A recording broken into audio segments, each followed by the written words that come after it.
चतुराई से चांद पर लैंडिंग करने में सफल हो चुका है। जो काम रशिया का लूना 25 ना कर पाया, वो हमारे चंद्रयान ने कर दिखाया। दोस्तों, रशिया का लूना 25 जो कि चंद्रयान से 10 गुना ज्यादा महंगा था, वो भी हमारे सस्ते से चंद्रयान के आगे हार गया।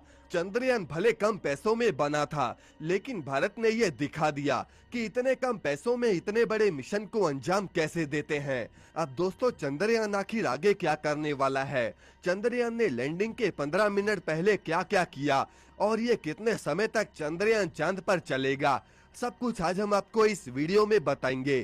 तो चलिए वीडियो को शुरू करते हैं। दोस्तों, भले चंद्रयान चांद पर उतरने में कामयाब हो चुका है, लेकिन चांद पर उतरने के 15 मिनट पहले जो कारनामे चंद्रयान 3 ने किए, वो दुनिया का कोई भी चांद मिशन नहीं कर पाया। बता दें कि भारत का चंद्रयान 2 भी इन्हीं आखिरी 15 मिनट में फेल हुआ था। दरअसल चंद्रयान 3 अपने आखिरी 15 मिनट्स में 4 चरणों से होकर गुजरा। सबसे पहले चरण में चंद्रयान ने रफ ब्रेकिंग फेज को पार किया। इस फेज में चंद्रयान ने अपनी रफ्तार को एक झटके में कम कर दिया और इस फेज में चंद्रयान के पास 690 सेकंड्स का समय था। इस दौरान चंद्रयान ने दोस्तों अपनी हॉरिजॉन्टल स्पीड को घटाकर वर्टिकल स्पीड को बढ़ाया। अब वर्टिकल स्पीड इसीलिए बढ़ाई क्योंकि उसे चांद के ऑर्बिट को छोड़कर चांद की सतह पर जाना था। उस समय दोस्तों चंद्रयान की स्पीड 25 किलोमीटर प्रति घंटे थी और उस समय चंद्रयान की चांद से दूरी सिर्फ 7.42 किलोमीटर थी। अब इसके बाद दोस्तों चंद्रयान एटीट्यूड होल्डिंग फेज में गया, जिसे पूरा करने के लिए चंद्रयान के पास सिर्फ 10 सेकंड ही थे और अब तक चंद्रयान हॉरिजॉन्टली झुककर ही काम कर रहा था, लेकिन इसमें ये वर्टिकल झुकना शुरू हो गया। अब दोनों फेज पूरे होने के बाद ही सबसे अहम फेज शुरू हुआ, जिसका नाम था फाइन ब्रेकिंग फेज। इस फेज में चंद्रयान को अपनी स्पीड घटाने के साथ साथ लैंडिंग के लिए सही पोजीशन में भी आना था। इस फेज को पूरा करने के लिए चंद्रयान को 175 सेकंड्स मिले थे। इसमें चंद्रयान पहले तो अपनी हॉरिजॉन्टल स्पीड को 0 पर लेकर आया, दूसरा उसने अपनी वर्टिकल स्पीड को भी 59 मीटर प्रति सेकंड से 0 पर कर दिया और तीसरे में उसने अपनी पोजीशन लैंडिंग के लिए तैयार कर ली। यानी कि इस पोजीशन में चंद्रयान पूरी तरह से वर्टिकल पोजीशन में आ गया और उसके पैर नीचे की तरफ थे। तीसरे फेज में उसकी चांद से दूरी सिर्फ 800 से 133 मीटर ही बची थी और फाइन ब्रेकिंग फेज के बाद चंद्रयान की रफ्तार 0 हो गई और लैंडर में लगे थ्रस्टर्स उसे आगे की गतिविधियों के लिए पावर देने लग गए।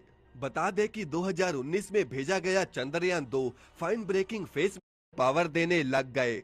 बता दें कि 2019 में भेजा गया चंद्रयान 2 फाइन ब्रेकिंग फेज में ही लड़खड़ाया था, जिसकी वजह से उसकी क्रैश लैंडिंग हुई। 3 फेज पूरे होने के बाद चंद्रयान की लैंडिंग का फाइनल फेज शुरू हुआ, जिसका नाम था टर्मिनल डिसेंट फेज। इस दौरान विक्रम लैंडर तेजी से चांद की तरफ बढ़ा और इस समय उसकी दूरी सिर्फ चांद से 150 मीटर ही रह गई थी। अब इसी ऊंचाई पर विक्रम लैंडर अपने लिए सही जगह चुन रहा था। इस फेज में सबसे अहम रोल चंद्रयान में लगे LHDA यानी कि लैंडर हजार्ड डिटेक्शन अवॉइडेंस कैमरे का था।